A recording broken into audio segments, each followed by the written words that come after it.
दोस्तों, नीले सफेद रंग के डिब्बे में सफेद रंग के उस फेविकॉल से न जाने कितनी कुर्सियां और फर्नीचर बनकर पूरे देश में इस्तेमाल में लाए जा रहे होंगे।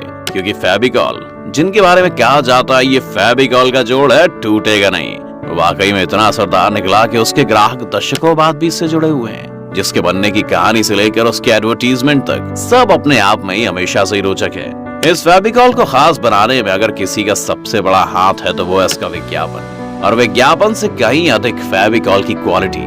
आज के इस वीडियो में हम आपको फेविकॉल के बनने और उसकी कहानी के बारे में बताने जा रहे हैं, जिसे बनाने वाले बलवंत पारेख एक वक्त में चपरासी की नौकरी किया करते थे। तो आखिर कैसे एक चपरासी से 1000 करोड़ की कंपनी बनाई बलवंत पारेख ने, जानते हैं इस वीडियो में। 60 के दशक में आजादी का जश्न मना चुका हमारा देश अपने पैरों पर खड़े होने की तैयारी में था। नई नई फैक्ट्री बनाई जा रही थी और भारतीय उद्यमी उन सभी चीजों को अपने देश में बनाने में जुटे थे जो अब तक विदेशों से आयात की जाती थी। उन्हीं दिनों बीके पारेख ने लकड़ी के कारीगरों की जोड़ बैठाने में होने वाली मुश्किलों को करीब से समझा। उन दिनों कारीगर जानवरों की चर्बी से बनने वाली लेई को काम में लाते थे, जिसको इस्तेमाल में लाने से पहले काफी उबालना पड़ता था। साथ ही इसमें बहुत बदबू आती थी। इसीलिए पारेख ने इस मामले में खूब रिसर्च की। इसके बाद पूरे हौसले के बाद वो इस निष्कर्ष पर निकले कि कुदरती गोंद के बजाय सिंथेटिक केमिकल से ही कोई रास्ता निकल सकता है। इस सोच के साथ फेविकॉल के निर्माण ने उनकी खोज को एक विराम दिया। वर्ष 1959 में पिडिलाइट इंडस्ट्रीज लिमिटेड ने एक सफेद, गाढ़े और एरोमेटिक सुगंध वाले गोंद के साथ बाजार में कदम रखा। शुरुआत में प्रोडक्ट केवल कारपेंटरों को ध्यान में रखकर पेश किया गया था। जाहिर है उस वक्त फेविकॉल ने कारीगरों के काम को आसान और मजबूत बना दिया। इस्तेमाल करने वाले कारीगर बने ब्रांड एम्बेसडर, और नीली बोतल पर चला सफेद जादू।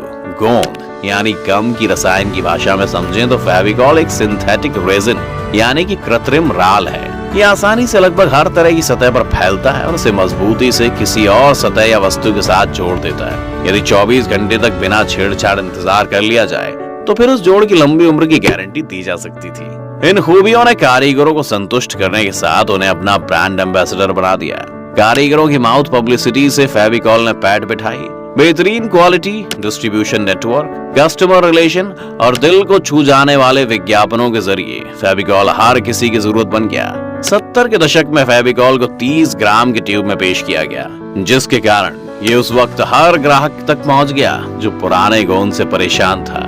लेकिन इस फेविकॉल को चिपकाने का मतलब बना देने वाले पारेख के लिए काम इतना भी आसान नहीं रहा। बात अगर बलवंत पारेख की करें तो सन 1925 में गुजरात के भावनगर में उनका जन्म हुआ था। उनकी शुरुआती शिक्षा अपने ही कस्बे में एक स्कूल में पूरी हुई। गुजरात से होने की वजह से बलवंत ने भी एक बिजनेसमैन बनने की चाहत थी, लेकिन घर वाले चाहते थे कि वो वकालत की पढ़ाई करें और वकील बने। बलवंत पारेख को घर की परिस्थितियों और घर वालों के दबाव के आगे झुकना पड़ा और वो वकालत की पढ़ाई के लिए मुंबई चले गए, जहाँ बलवंत ने सरकारी लॉ कॉलेज में दाखिला लिया और पढ़ाई शुरू की। लेकिन पढ़ते हुए भी पैसों की जरूरत रहती थी, इसलिए कुछ समय प्रिंटिंग प्रेस में काम करने के बाद उन्होंने एक लकड़ी व्यापारी के ऑफिस में चपरासी की नौकरी कर ली। वो अपनी चपरासी की नौकरी के दौरान ऑफिस के गोदाम में रहना पड़ता था। वो यहाँ अपनी पत्नी के साथ अपनी गृहस्थी चला रहे थे। चपरासी की नौकरी के बाद उन्होंने बहुत सी नौकरियां बदली और अपने नेटवर्क को भी खूब बढ़ाया। इन्हीं संपर्कों की बदौलत बलवंत को जर्मनी जाने का मौका भी मिला। अपनी इस विदेश यात्रा के दौरान उन्होंने व्यापार से जुड़ी वो खास और नई बातें सीखी, जिससे आगे चलकर उन्हें बहुत फायदा मिला। समय के साथ साथ बलवंत की मेहनत भी रंग लाती रही। फेविकॉल में कोल शब्द का मतलब है दो चीजों को जोड़ना। बलवंत पारेख ने शब्द जर्मन भाषा से लिया। इसके अलावा जर्मनी में पहले से ही एक मोविकॉल नाम की कंपनी थी, वहाँ भी ऐसा ही गोंद बनता था। पारेख ने इस कंपनी के नाम से प्रेरित होकर अपने प्रोडक्ट का नाम फेविकॉल रख दिया। फेविकॉल ने बहुत से लोगों की समस्याओं का हल निकाल दिया था। यही वजह रही कि देखते ही देखते प्रोडक्ट पूरे देश में भी प्रचलित हो गया। फेविकॉल ने पिडिलाइट कंपनी को वो पंख दी जिसके दम पर इस कंपनी ने सफलता का पूरा आसमान नाप दिया।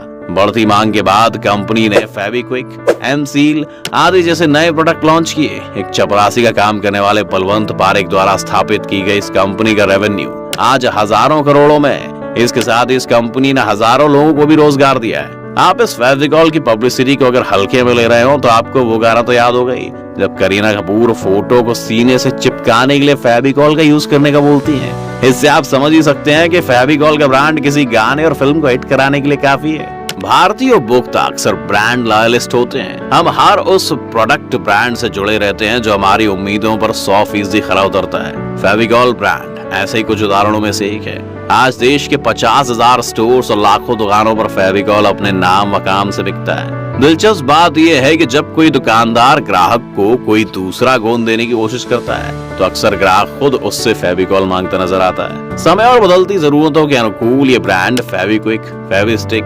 फेविक्रिल, फेविबॉन्ड जैसे कई रूपों में उपलब्ध है।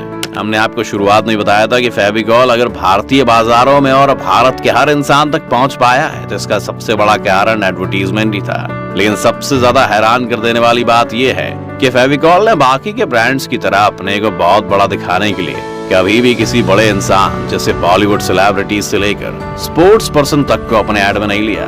सिर्फ इंटरेस्टिंग ऐड में आम लोगों को लेकर फेविकॉल ने खुद को इतना बड़ा ब्रांड बना डाला।